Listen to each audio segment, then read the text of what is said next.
Όσο για τη γλώσσα, ένα λεπτό. Όχι, για τη γλώσσα άλλο, δεν έδωσε κανένας τίποτα για τη γλώσσα. Δεν έδωσε κανένας τίποτα για τη γλώσσα.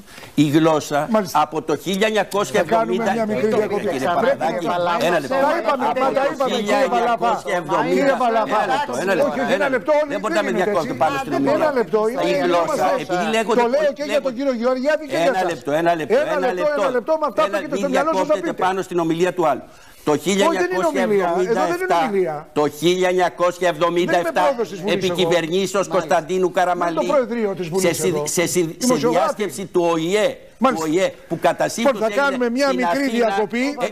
Κύριε Παπαδάκη, να μην ακουστεί αυτό. Ναι, να ακουστεί, αλλά προσέξτε. Λοιπόν, ένα λεπτό. Σας παρακαλώ. Μα δεν είπατε σε σώσο τον Παπινιώτη εγώ, ούτε για τον Παπαχριστόπουλο προηγουμένως που έλεγε ο κύριος. Το ακούσατε όμως, δεν τον διακόψατε. Πώς δεν τον διακόψατε? Καλώς δεν τον διακόψατε. Τι λέτε? Καλώς. Με διακόπτε και εμένα λοιπόν πάνω στην κουβέντα που κάνω. Λοιπόν, στην ολοκλήρωση της φράσης. Στην ολοκλήρωση της φράσης. Και θα σας πω και για το debate. Λοιπόν, και. Δεν θα μου πείτε τώρα γιατί θα πρέπει να πάω σε διακοπές. Όχι, πρέπει να πάω σε διακοπές. Θα είχα τελειώσει, Γιώργο. Πρέπει να πάω, είναι τηλεοπτικός χρόνος, κύριε. Τώρα να τελειώσω αυτή τη φράση μόνο.